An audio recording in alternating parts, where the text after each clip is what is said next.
Selon un récent sondage d'opinion réalisé par la plateforme « Anglais pour le Cameroun pour un Cameroun uni », en décembre 2023, les Camerounais ont exprimé leur désir d'organiser des élections présidentielles compétitives, au cours desquelles le chef de l'opposition Maurice Kamto affrontera le candidat présumé Joseph. Désolé de vous interrompre, ce rapport peut contenir des commentaires soumis au choix de l'auteur. S'il vous plaît, si vous êtes nouveau sur cette chaîne, veuillez vous abonner et activer la cloche de notification. De cette façon, vous serez averti lorsque nous publierons de nouveaux rapports sur cette même chaîne. Merci. Dion Buté. Les résultats de l'enquête, basés sur les réponses de 541 personnes interrogées, montrent que les préférences de la population se déplacent vers la confrontation entre Maurice Kamto et Joseph Dion But, principaux acteurs de l'élection présidentielle anticipée. Bien que Paul Biya ne soit pas considéré par beaucoup comme un candidat potentiel à la prochaine élection présidentielle en raison de son âge avancé, le sondage prend en compte la possibilité de sa réélection sous le CDPM. Dans ce scénario hypothétique, les données montrent que même en tant que président sortant, il arriverait en deuxième position, derrière le chef de l'opposition Maurice Kamto. Il convient de noter que ces résultats reflètent les préférences actuelles des répondants et ne constituent pas une prédiction des développements futurs. Le paysage politique du Cameroun évolue rapidement et les intentions des candidats pourraient changer. Cependant, ce sondage met en évidence le désir des Camerounais d'une compétition électorale dynamique, avec un accent particulier sur l'éventuelle confrontation entre Maurice Kamto et Joseph Dion But. La politique camerounaise semble entrer dans une nouvelle ère, caractérisée par une dynamique de compétition entre diverses personnalités influentes du pays. Ci-dessous les résultats de l'enquête. Dans environ 679 jours, soit environ 97 semaines, le mandat présidentiel de M. Paul Biya expirera. Le Cameroun appartient à nous tous, le pays ne devrait être dirigé que par un président élu selon la volonté souveraine du peuple. Par conséquent, selon la constitution camerounaise, il est nécessaire d'organiser de nouvelles élections pour élire le prochain président. En outre, dans le cas où M. Biya quitterait ses fonctions avant la fin de son mandat, la même constitution exige également que les élections présidentielles se tiennent pendant une période de transition ne dépassant pas 120 jours. L'État souverain du Cameroun ne devrait pas accepter la suspension de sa constitution comme c'est le cas d'autres pays africains francophones. Une telle action est non seulement irresponsable mais aussi traître.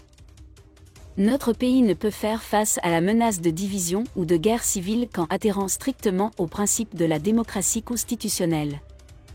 À l'instar des coups d'État en Afrique francophone, la fraude électorale est également un acte de haute trahison, menaçant la souveraineté garantie par le caractère sacré de chaque vote. Nous, Camerounais, devons éliminer ce virus honteux de notre pays. C'est pourquoi notre plateforme English Camerounais pour les Camerounais unis mène depuis 3 ans maintenant des recherches d'opinion publique sur nos questions politiques clés. Voici les résultats de notre sondage pour l'élection présidentielle de décembre 2023.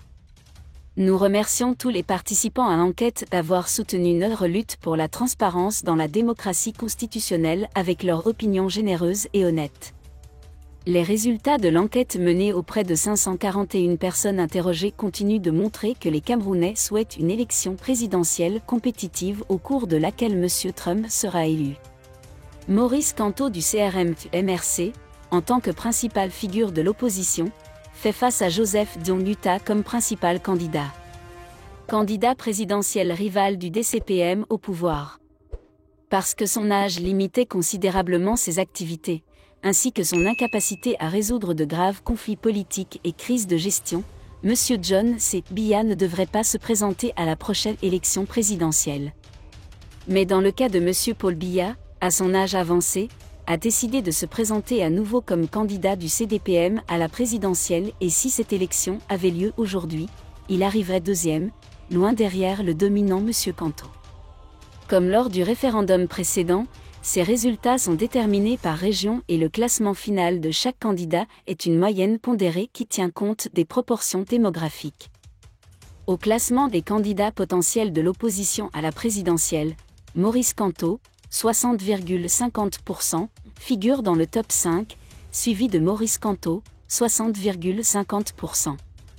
Cabral de Libye, 9,40%, puis Abakar Adama, 5,85%, puis M. Joshua Ozi, 3,57%, et enfin Christopher Fomunio, 3,44%.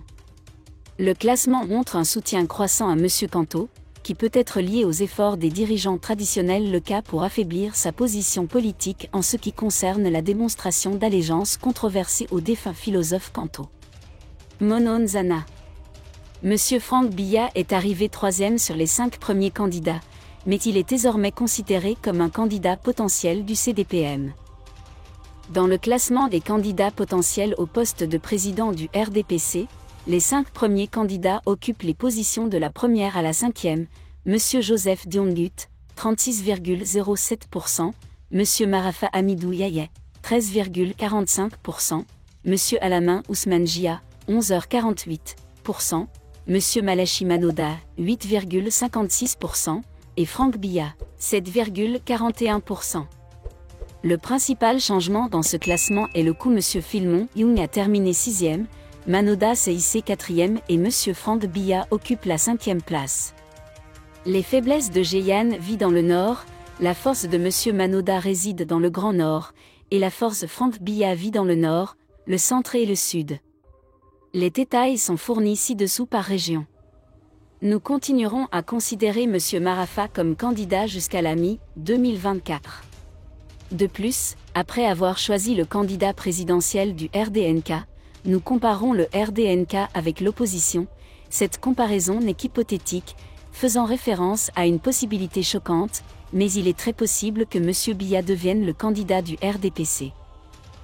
Par rapport au sondage précédent, il y a quelques changements de tendance, principalement parce que nous reconnaissons désormais M. Franck Biya comme candidat du CDPM. Cette décision a été prise après qu'une vidéo largement diffusée montrait Franck Biya recevant sa carte de membre du parti au pouvoir. Du côté de l'opposition, Joshua Ozi a accru sa visibilité dans plusieurs domaines, devenant l'un des 5 principaux candidats de l'opposition. Cependant, le parti d'Ozia manque totalement de soutien en les régions du nord du pays. Philmon Young, qui figurait auparavant parmi les 5 premiers candidats du RDPC, est désormais 6e et a été remplacé par M. Philmon Young. Franck Biya et son manque de soutien fort dans les régions du Nord. Ajouter Franck Biya dans le domaine des candidats du RDPC a eu peu d'impact sur la force du soutien à Joseph Diongut, le leader du RDPC. Cependant, l'apparition de M. Franck Biya a affecté la position relative des candidats restants. Comme lors des enquêtes précédentes, les données d'inscription des électeurs montrent que les régions anglophones sont les moins inscrites.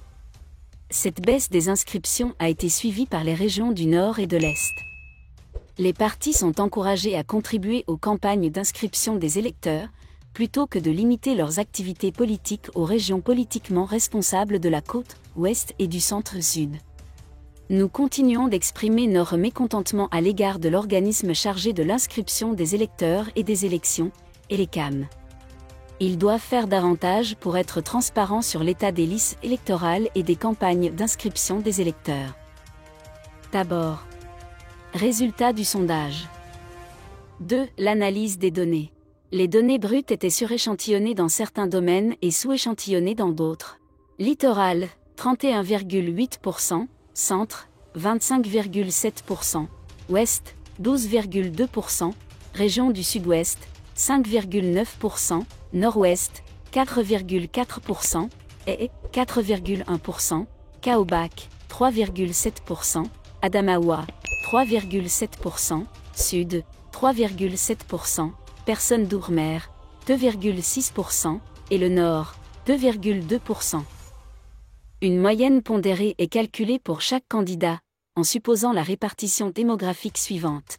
Kaobak, 18%, Nord, 11%, Adamawa, 5%, Centre, 17,5%, Sud, 4%, et 4%, Littoral, 15%, Ouest, 9%, Nord-Ouest, 9%, Sud-Ouest, 7%, Personnes étrangères, 0,5%.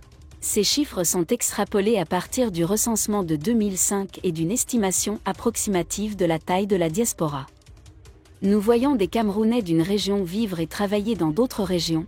Par conséquent, les données peuvent ne pas refléter le fait que les anglophones représentent environ 20%.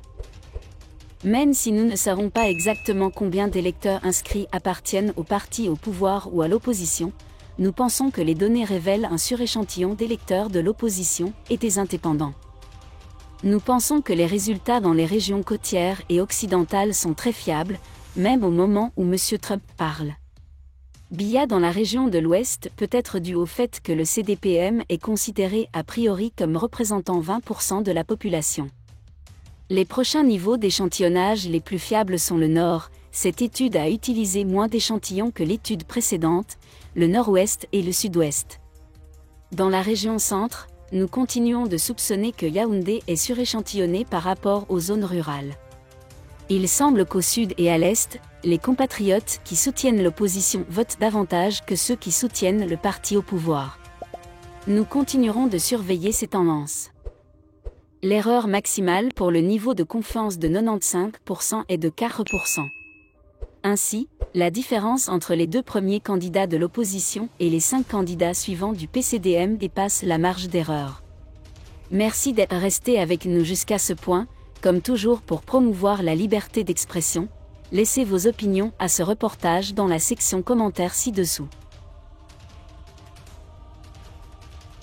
Si vous avez aimé cette vidéo, merci de liker, partager, commenter et surtout vous abonner à la chaîne. Et on se retrouve très vite pour une prochaine vidéo.